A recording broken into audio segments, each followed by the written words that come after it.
What's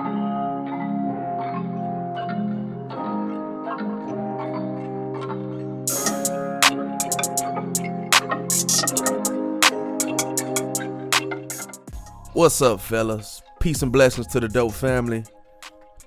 If you're new to the channel, be sure to subscribe, hit that like button and bell icon to stay up on the latest. And if you've been rocking with me, I appreciate it. The channel exists solely for the enlightenment, survival, and maturation of men.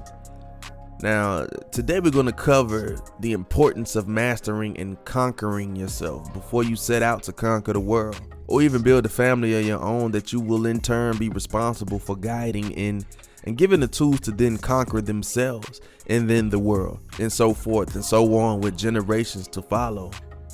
We've all grown up with some people that to their detriment didn't have the level of guidance or elders in their life to keep them on path as young men. A child should always be raised with their adulthood in mind, so a boy should be raised to embody the qualities of men. What it means to be masculine, having discipline, knowing how to conduct themselves in various situations, and having a level of dignity, And girls should be raised to care about the image they project of themselves, dress modestly, having accountability of their actions, and treating their bodies like Fort Knox, only giving themselves when they are women to quality men they can build with. And notice I said when they are women, because the whole my body is my own thing, is the leading contributing factor to the downfall of the modern woman. But taking care of your home and giving your children a quality upbringing with potent guidance it's the best way to build the culture. You take care of yours, I take care of mine.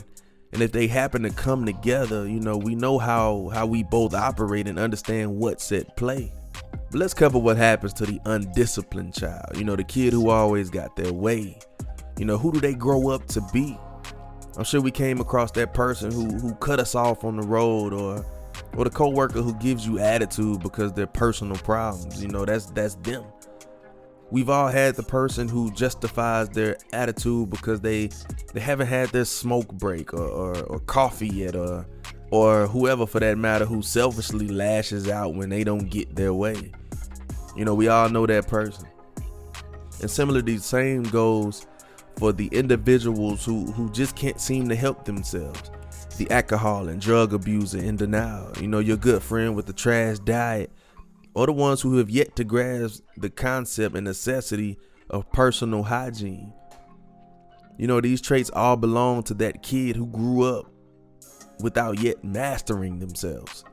Now, even within mastering ourselves as mature, masculine, alpha men, there are internal battles that we go through, valid ones at that, which make us irritable, self-destructive, and sometimes just not pleasant to be around.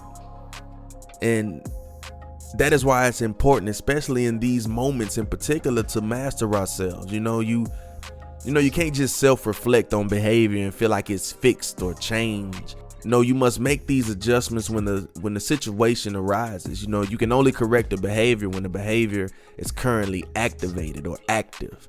So if you have a struggle with anger, when you get angry is the time to be in tune and recognize this and walk yourself down from it. That means being able to have the utmost handle and responsibility of your emotions and actions and self-care. Having a high level of emotional intelligence.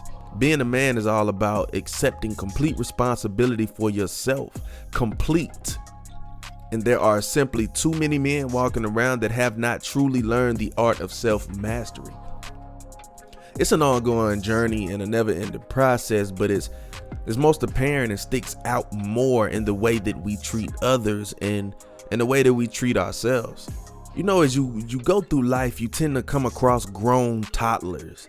And the problem with children who always got their way is they grow into men and women who can't govern or deny themselves of destructive impulses because they become adults who want their way. A family that lacks discipline and structure is raising children who will have toxic, chaotic, and dysfunctional personalities. And a person with a quality upbringing, we understand this because, we were taught patience, moderation, and forgiveness. because we understand there will be people you fundamentally disagree with, but you have to still conduct yourself in a civil manner despite your emotions. Someone else shouldn't have to suffer because you have a lot going on in your head and in your life. A child unchecked becomes an impulsive male or female, and being impulsive can get you locked up and or killed, period. If you want to experience any level of success in life, you must learn to deal with people you do not get along with and still treat them with a level of respect. Life is one big chess match. And all too often, we're our own worst enemy. Sometimes the biggest obstacle standing between us and where we want to go in life is our inability to be disciplined and persistent. There are very capable, talented individuals with amazing visions that have not been able to even scratch the surface of accomplishing what's possible because they can't get up early enough, or they can't shut out the world for a couple of weeks to get going, or they don't want to run or change their diet to shed that extra weight they've been complaining about. The last thing you want to do is be a prisoner to yourself. You want to be able to do everything you say you're going to do without the pushback from your own subconscious. It's enough going on in this world that we have to maneuver through for us to be our own downfall. You follow me? So good sleeping habits, eating well, being active, meditation, and all these self-care habits they all require a level of discipline and dedication. It's human nature to seek comfort in the path of least resistance, but the very comfort you seek is your downfall, a reason for your lack of growth. Conquering yourself means taking care of yourself. It means learning about your body and regulating and calibrating it properly. It also means, being responsible for your own well-being. Addiction is very real. And of course, sex, drugs, alcohol, and things our flesh fall victim to are the wide accepted addictions, but there are many addictions that are just as fatal if unchecked, such as food. Food is like an event or life-changing experience for most people, and they're constantly chasing the best meal they've ever had, and the foods are pumped full of chemicals, and I'm inclined to think a lot of these chemicals have addictive properties associated with them. Another critical addiction majority of the populace has is social media, man. It should be used as a tool and not for pleasure. It's a whole topic within itself, but when we master who we are, no one or nothing has power over us. And you're able to stop or shed whatever is required for you to thrive. Conquering yourself is not about subjugating yourself, but instead is about knowing yourself in order to liberate yourself. There are an abundance of things trying to hold us prisoner, restraining us from being free to be our most authentic selves. Self-work is hard work. It can be a draining and lengthy process, but it's worth putting in the work. When we have those feelings of love and joy, it feels good in our bodies and our souls, and we always want to get more of that. We return to what restricts us because they are familiar and easy, and we fear leaving them behind. We fear looking at our chains and shackles too closely. We are fearful of looking closely at ourselves because that means that there's a part of you that has to change. You have to let go of some aspect of yourself you might have been holding on to your whole life. Self-work is such hard work because the way that you grow and change is by going through and working through the hard layers of self. You cannot just put aside the hard feelings, man. They're not gonna go away. They must be dealt with. As men, we all have an ego. We all have a place in our lives where we do not want to be challenged or told we are wrong. But as men, our ego is essential to the way we move. The key is getting the ego to work for you and not being a slave to it. To use it as a tool. We look at these places in our lives where we are rigid and do not want to hear that we could be wrong. Bruce Lee talked about being like water. The water is put into the cup, the water becomes the cup. It's put into a teapot, it becomes the teapot. This means you cannot be in resistance with your ego or your story. Be willing to listen. In our present culture, there is a push to debate in order to force your point to be heard. But when you do this, you are not listening to that person, and in turn, they are not listening to you. It's just a force of I need to be right because this is what I believe. But you have to be present. Be willing to listen. It is important to engage in these conversations, even if you do not think the other person will listen to you. You know, even if someone does not listen to you, you still got the practice. And being in an exchange and conversation with someone and practicing these things helps you grow, which is you conquering a part of yourself.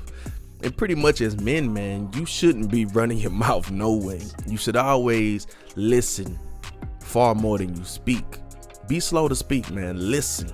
And I know that's not always easy, you know, because half the time when men decide to engage in a back and forth or a debate, it's something that we're passionate about. And behind passion, what passion is pure emotion, you know, but we just covered that you have to have a level of emotional intelligence. Now, laziness is another aspect worth your attention, and it gives you a sense of heaviness and paralysis. You know, it's the result of not dealing with your fear or self-consciousness. You know, you feel you have no drive to do whatever's productive for you, you know, but it's quite the opposite. Unless you have a legitimate physical problem, condition, or whatever, you're simply choosing to do or not to do what's required of you to obtain the life you want. You know, that's the only difference between people with the entrepreneurial spirit, is they have a drive that leaves no room for laziness, and they're willing to do what's required of them to succeed despite the high probability of failure. Now, many of you choose to only dream and meditate on what you wish to have, but very few put the work in out of fear of failure. You know, you want your ideas to work and blossom first time around and be fruitful, but out of fear of roadblocks and friction, you choose to do nothing and give off the impression that you want to do major things in life, but only talking about what you wish to do, because people are impressed by the dreamer's dream, you know, but people are more impressed by the fruition of the dream. You have to know yourself, look inside yourself, develop yourself to be a better master of yourself. The boundary of your growth should be limitless. You need to dissolve those boundaries in place so that the master within can claim his natural state of rulership in your life. When setting out to conquer yourself, you should spend enough time alone to learn yourself and understand yourself on a basic level. Don't look at your journey as a renovation of your old self of some sort, but you should wish to tear down your old self completely to the foundation and start anew. You know, you want to be totally different person when you emerge, because none of your old ways were helpful, hence the requirement or the required conquest of yourself. You know, as men, you have to be a ruler of your flesh and carnal desires. Let nothing have control over you. Be willing to lose it all, but also willing to go to war for it all. Our actions are expressions of our own thoughts, or thoughts programmed into our consciousness. You know, without realizing the self in its entirety, mind, body, and soul, the control over one's actions is simply impossible. You know, to formulate a positive space for introspection of your mind, shed the debilitating ideas that have a negative impact on the thought process. You know, if you fail in relinquishing pessimistic ideas, then life will be embellished with false satisfaction and tainted happiness. You know, you must purge your mind for better perspective and inflow of ideas. Optimism combined with vitality rejuvenates the psyche. So to bring it to a close, in conclusion, this self-realization process is a never-ending process that renews the spirit and strengthens the thoughts. The self-examination is essential for your growth, to gain control over your thought process, your flesh, mastering your masculinity, and simply knowing thyself is of utmost importance as a masculine man and alpha man. You have to tame that which hinders you from discovering the real you and the higher you, the inner you.